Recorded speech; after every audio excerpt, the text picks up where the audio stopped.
અવારનવાર રેલવેની મુસાફરી કરતા હો કે આગામી સમયમાં રેલવે દ્વારા ક્યાંય બહાર જવાનો પ્લાન હોય તો આ જાણકારી તમારા માટે છે। મુસાફરી દરમિયાન સાથે રહેતા સામાનના વજન અને તેના આકારને લઈ રેલવે વિભાગે એક ચોક્કસ ગાઈડલાઈન જાહેર કરી છે। જેવી રીતે ફ્લાઇટમાં સામાનને લઈ જવાના ચોક્કસ નિયમો છે, તેવી જ રીતે હવે નિયમો રેલવેમાં પણ લાગુ કરી દેવાયા છે। તો ચાલો જણાવી દઉં આ નવા નિયમો। સેકન્ડ ક્લાસમાં મુસાફરી કરનારા મુસાફરો કોઈ પણ ફી વિના 35 કિલો સુધીના વજનનો સામાન લઈ જઈ શકે છે। એસી 3 ટાયર અને ચેર કારમાં મુસાફરી કરતા મુસાફરો 40 કિલો સુધીનો સામાન લઈ જઈ શકે છે, જે મહત્તમ મર્યાદા છે। તો ફર્સ્ટ ક્લાસ અને એસી 2 ટાયર મુસાફરોને 50 કિલો સુધીનો સામાન મફતમાં લઈ જવાની મંજૂરી છે, જેની મહત્તમ મર્યાદા 100 કિલો છે।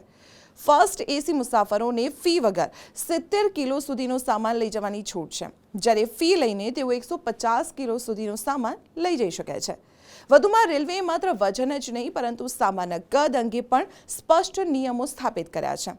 મુસાફરો કોચમાં ટ્રંક, સુટકેસ અથવા બોક્સ ફક્ત ત્યારે જ લઈ જઈ શકે છે જો તેનો આકાર નક્કી કરેલ માપદંડ પ્રમાણે હોય, જેમ કે તેની લંબાઈ 100 સેન્ટીમીટર, પહોળાઈ 60 સેન્ટીમીટર અને ઊંચાઈ 25 સેન્ટીમીટરથી વધુ ન હોવી જોઈએ। તો આવી જ મહત્વપૂર્ણ ઇન્ફોર્મેશન માટે આપ જોતા રહો સંદેશ ડિજિટલ।